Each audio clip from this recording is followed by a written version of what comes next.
vamos falar sobre o Omnibus do Homem-Aranha da fase do Todd McFarlane. Salve galera, Shailon na área, mais um vídeo aqui do canal BBHQs. Nosso assunto é quadrinhos. Vamos falar sobre mais esta resenha de mais um Omnibus lançado aqui pela editora Panini. Deixa eu te esclarecer uma coisa antes da gente falar do quadrinho em si. Esta edição minha é a edição que eu comprei. Essa edição que eu comprei, ela veio com problema, com defeito. Eu inclusive fiz vídeo sobre isso. No entanto, neste momento, você adquirindo este material, você já vai adquirir o trabalho corrigido. A Panini está reenviando, inclusive o meu tá a caminho aí, o meu corrigido certinho. Foi o erro em uma página ali que aconteceu, né, numa das histórias aqui, mas isso já está corrigido, tá bom? Então, esclarecendo, você pode comprar tranquilamente este Omnibus e os links para você adquirir esse trabalho tá aqui na descrição no topo dos comentários também, tá bom? E eu vou comentar com você então sobre esse trabalho. Claro que é sensacional. E já vou dizer logo de cara o seguinte: entre esse e o outro Omnibus do Homem-Aranha, qual dos dois eu prefiro? Qual dos dois eu prefiro? Espera um pouquinho que eu já vou contar, fica comigo até o final desse vídeo. Deixa eu te mostrar aqui como é que é o trabalho. Aqui nós temos a capa, olha a capa, tá? Olha só. Essa arte do McFarlane, existe piada até hoje, já na época existia piada. Inclusive tem um extra nesse Omnibus aqui que eu vou te mostrar, onde há exatamente essa piada com as poses que o McFarlane desenhava o Homem-Aranha. E galera, é difícil assim dizer pra vocês o meu sentimento quando eu olho essa capa especificamente, que é uma das capas mais icônicas do personagem, e eu tenho uma memória muito antiga, que eu não sei descrever exatamente em que momento da minha vida, 4, 5 anos talvez, eu tenho uma vaga lembrança do meu pai me dando, né, um quadrinho do Homem-Aranha. Papito querido que já não está mais entre nós, beijo papaizinho, ele me deu de presente um Omnibus, oh meu Deus do céu, um Omnibus, ele me deu de presente, naquela época era um Omnibus, que eu não sabia ler ainda, ele me deu um formatinho do Homem-Aranha. Sou incapaz de dizer qual era o número desse formatinho, não sei se era a Teia do Aranha, não sei que revista que era, mas eu tenho uma lembrança assim, eu muito pequenininho, sentado ali na calçada da minha avó, folheando o quadrinho, eu não sabia nem ler, mas eu folheava. E eu não sei porquê, mas assim, eu tenho convicção, na minha mente eu tenho convicção de que era a arte do McFarlane. Então é impossível pra mim não gerar um sentimento de nostalgia. Qualquer pessoa que tem mais de 30, 35, 40 anos vai olhar essa arte aqui. A arte da capa é muito nostálgica. E fica até difícil explicar para alguém que é mais jovem, né, como é que é o nosso sentimento. Então eu já vi várias pessoas, inclusive leitores mais jovens, dizendo: nossa, mas esse desenho do McFarlane é ridículo, porque ele faz o Homem-Aranha bater no continente. Para com isso, o desenho do McFarlane é sensacional, e as poses dele, o excesso de teias, na época marcou também, as pessoas estranharam. Só que exatamente essa esquisitice do desenho do McFarlane fazia com que ele se destacasse no meio de outros artistas. Mas eu tô me adiantando, deixa eu falar aqui com você sobre o trabalho. A edição vem com pouco menos de 400 páginas, tá? É um pouco menos de 400, acho que dá umas 400 páginas considerando os extras, tá? Vem com aquele formato, aquela capa preta, tem gente que odeia, né? Eu entendo que o Omnibus é um compilado de histórias, claro que eu prefiro aqueles Omnibus que tem um trabalho mais bonito, assim, na capa, mas, sinceramente, da minha parte, isso aqui não me incomoda. Eu entendo que o Omnibus é um compilado, essa é a função dele, então pra mim tá tudo bem, tá? É uma opinião minha, mas respeito quem pensa diferente, ok? Então a gente tem aqui esse material, que não é um material de leitura carregada, não é um material de leitura pesada, você vai fluir na leitura numa boa, tá? E aqui eu vou fazer aqui uma contextualização sobre esse trabalho e ao mesmo tempo eu estarei fazendo uma comparação com outro Omnibus do Homem-Aranha que também teve resenha aqui no canal. Então vou deixar aqui no card para depois desse programa você assistir a análise que eu faço do Omnibus do Homem-Aranha, que é da fase do David Michelini com o McFarlane. Na época o McFarlane ele estava trabalhando como artista junto com o roteirista, e esse Omnibus aqui, ele marca uma etapa importante do McFarlane. É importante contextualizar isso. O McFarlane começou a fazer muito sucesso, né? Ele trabalhou inicialmente lá na DC, aquele quadrinho Batman no 2, quem é o artista daquele quadrinho, em parte dele, é o McFarlane, tá? Naquele momento eu achava a arte do McFarlane horrível, mas ele se destacou naquele momento ali, e depois, no finalzinho dos anos 80, ele vai pra Marvel e começa a trabalhar em alguns títulos, mas ele vai se destacar mesmo no título do Homem-Aranha. Em determinado momento, isso fica contextualizado nos extras desse trabalho aqui, o McFarlane ele começa a se sentir um pouco preso, né? Ele tava querendo ter mais liberdade artística, ele deixa muito claro que ele, todo mundo com quem ele trabalhou foi incrível com ele e tal, mas ele tá querendo escrever, embora, e isso é interessante, o McFarlane reconheça que ele não é um escritor. Ele fala, cara, eu não sou um escritor, mas eu quero escrever, eu quero ter a experiência de produzir um material. E aí, naquele momento, ele tava inclusive pensando em sair do título do Homem-Aranha e tal. O título do Homem-Aranha tava vendendo muito, né? Tava ele trabalhando com o Homem-Aranha, outros caras trabalhando ali nos títulos do X-Men, X-Force, tava vendendo pra caramba os quadrinhos nessa época. E aí ele recebe, o Todd McFarlane ele recebe uma proposta de que ele escreva uma nova revista que se chamava exclusivamente Homem-Aranha, Spider-Man. E ele vai assumir o que vai ser o 5º título do Homem-Aranha. Acredite nisso, em determinado momento nos Estados Unidos estavam saindo 5 títulos do Homem-Aranha por mês nas bancas ali, ou nas comic shops, enfim.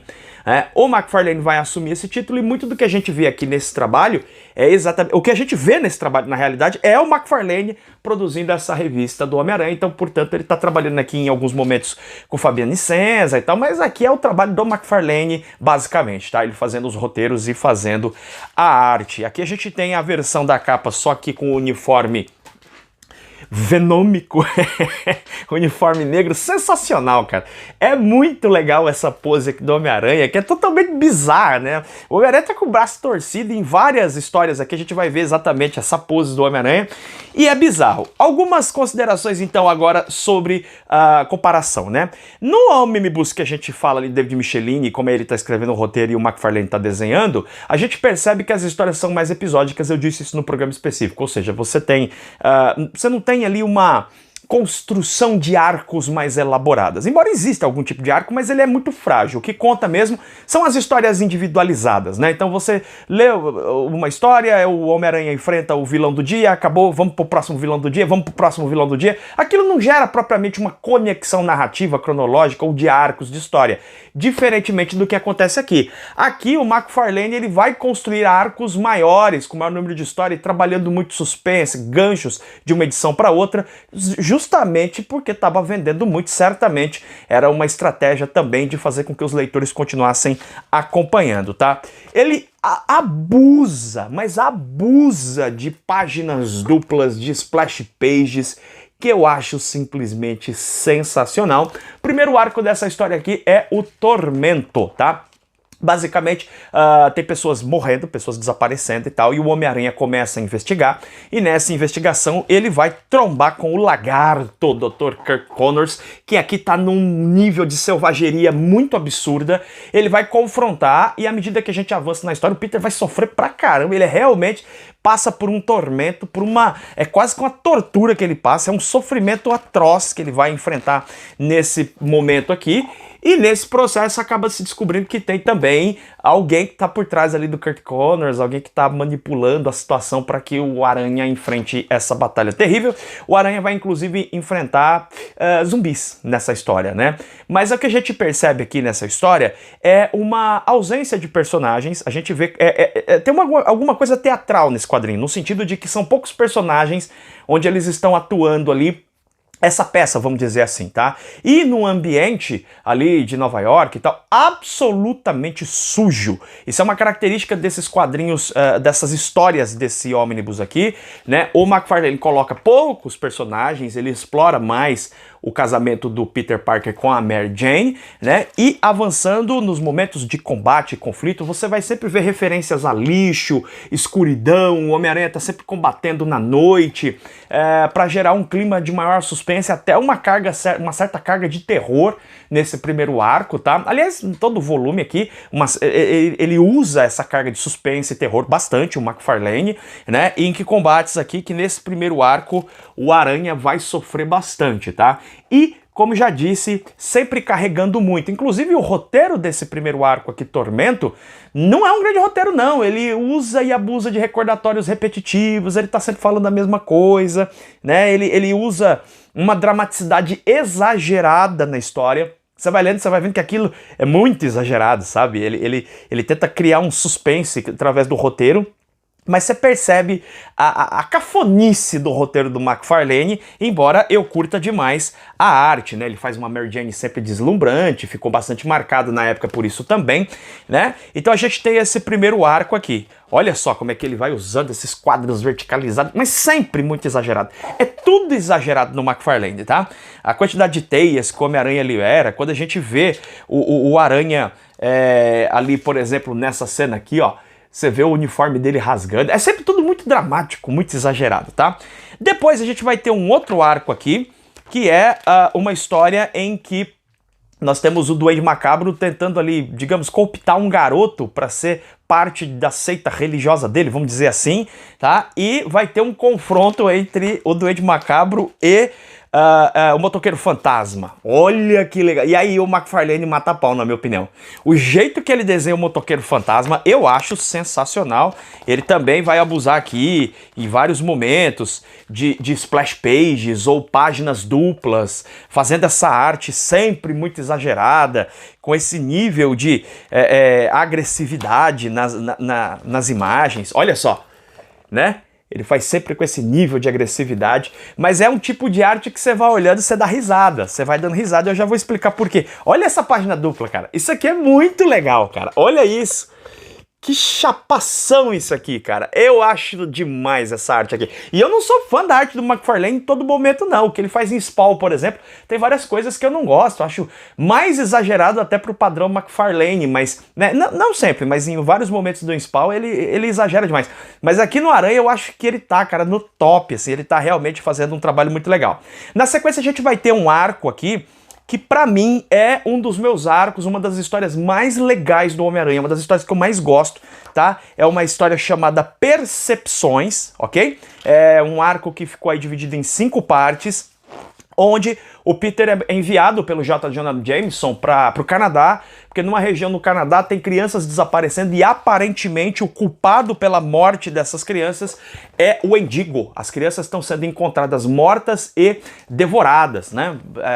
Ou em estado de putrefação, coisa desse tipo. Então elas estão aparecendo com realmente problemas ali nessa cidade, vários problemas nessa cidade, a polícia, uma cidadezinha pequena chamada Hope, e nessa cidadezinha pequena tá todo mundo alvoroçado por conta dessa história. O Peter vai junto com outro repórter, o Peter é um fotógrafo, né? Então ele vai com outro repórter para fazer a investigação, e quando ele chega lá, ele começa a analisar o que está acontecendo. Em paralelo, a gente vai descobrir aqui que o Wolverine também está envolvido na história. Por quê? Porque muitos animais estão morrendo. As pessoas estão caçando o Wendigo, então a galera entra na mata e qualquer coisa que se veste, o pessoal mete bala, acaba matando muitos animais, está incomodando muito o Logan, e aí a gente vai ver os dois trabalhando juntos aqui, o Logan e o Aranha. Essa história tem um clima, até pela época que ela foi lançada ali, né? Ela tem uma coisa que lembra um pouco, em alguns momentos, assim, de leve, ela lembra um pouco o Silêncio dos Inocentes. Tem uma jornalista que parece um pouco, né, a Judy Foster, assim, ela é ruiva também.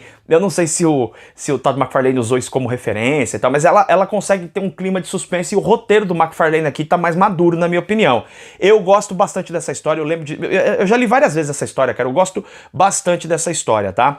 Ela tem um final legal, eu curto essa história. Tem uma outra história aqui, um outro arco, em que vários moradores de rua estão desaparecendo em Nova York, sempre essa mesma pegada, sombria, com muita sujeira e tal, e aí o Aranha vai investigar, e nesse processo ele acaba utilizando o uniforme negro a contragosto da Mary Jane. Pra você entender isso, você tem que ler lá o primeiro Omnibus, né? Porque ali tem a primeira aparição do Venom e tal, mas o Aranha usa o uniforme negro pra ver o que tá acontecendo nesses ambientes aí, no metrô, ali abandonado, nos esgotos ali, tem coisas acontecendo, ele vai investigar, tá bom? E aí ele vai encontrar com um velho inimigo barra amigo, tá bom? Na sequência a gente vai ter uma história aqui com o McFarlane, uma história que vai juntar o Homem-Aranha e a X-Force enfrentando o Fanático. E aqui é o cúmulo do exagero mesmo quando você vai ler essa história, né? Inclusive tem o Rob Liefeld trabalhando aqui nessa arte, onde você vê o quadrinho todo horizontalizado assim, com imagens gigantescas, grotescas, o tamanho da mão do Fanático, cara. Isso aqui é o que depois vai virar a Image, né? Esses caras todos, Rob Liefeld, Todd McFarlane, Jim Lee, esses caras, Mike Portacio, todos eles vão depois trabalhar na Image, e naquela época foi um sucesso danado esse visual absurdo, assim, esse visual gigantossáurico, mas que aqui, né, dentro da Marvel, eu acho legal. Eu confesso que eu acho legal. A arte estilo Image não é a arte que mais me agrada, mas aqui nesse momento eu acho bem legal, porque consegue dar esse drama, ainda que muito exagerado, bastante exagerado, mas é legal também essa história com a X-Force, embora não tenha assim uma grande elaboração de argumento. Basicamente é os caras enfrentando o fanático, não tem nada demais assim, tá? Galera, o que eu acho sobre esse ônibus de maneira geral? Eu acho que é uma excelente porta de entrada para quem tá querendo começar a ler quadrinhos, tá?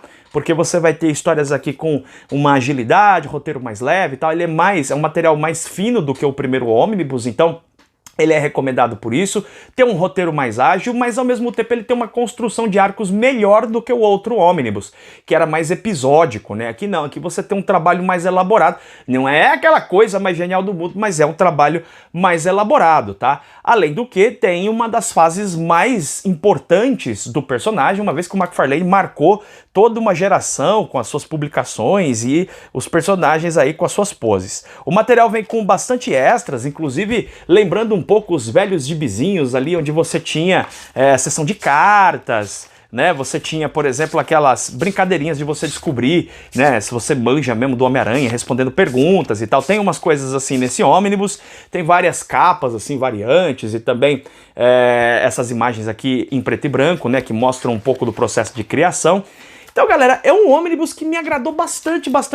Eu já tinha, obviamente, lido várias histórias soltas desse ônibus, mas você lendo na consequência é sempre melhor, tá? E aí, eu vou dizer pra você, de qual que eu gosto mais, desse ou do outro? Eu gosto bastante dos dois, mas esse aqui tá mais no meu coração. Eu gosto mais dessa fase aqui, o McFarlane realmente fazendo o trabalho. Depois o McFarlane vai sair definitivamente da Marvel pra ir criar junto com os outros caras lá, Image, vai ficar milionário, vai ganhar um montão de dinheiro. Nessa época ele já tava rico pra caramba, porque realmente foi um grande sucesso nesse período que ele esteve na Marvel e depois com o projeto dele na Image. É uma fase clássica do Homem-Aranha, é uma fase que tem uma arte que, para quem leu quadrinho nos anos 80, 90, é muito nostálgico, e eu acho que mesmo um leitor atual, que nunca leu essa fase, mais novinho e tal, vai comprar esse ônibus aqui e vai se divertir. Fechou? Você curtiu essa análise de ônibus? Ó, tem aqui, vou deixar você escolher o próximo. Vamos fazer um negócio? Eu vou deixar você escolher qual é a próxima análise que você quer aqui de ônibus, tá bom? Você vai aqui nos comentários, você vai votar qual ônibus você quer ver a próxima resenha aqui. Eu tô com o volume 2 e 3 de Conan o Bárbaro, da Era da Marvel, tem Patrulha do Destino e tem o ônibus da Mulher Hulk. Vota aqui, beleza? Eu vou olhar depois aqui os comentários e o que tiver maior número vai ser o próximo ônibus resenhado. Curtiu esse programa? Deixa o seu like, não se esquece de se inscrever aqui no canal, compartilha esse vídeo com todo mundo que gosta do Miranha. Vale a pena adquirir esse trabalho, os links estão aí na descrição. Beijo enorme no seu coração. Rimou. Tchau, tchau!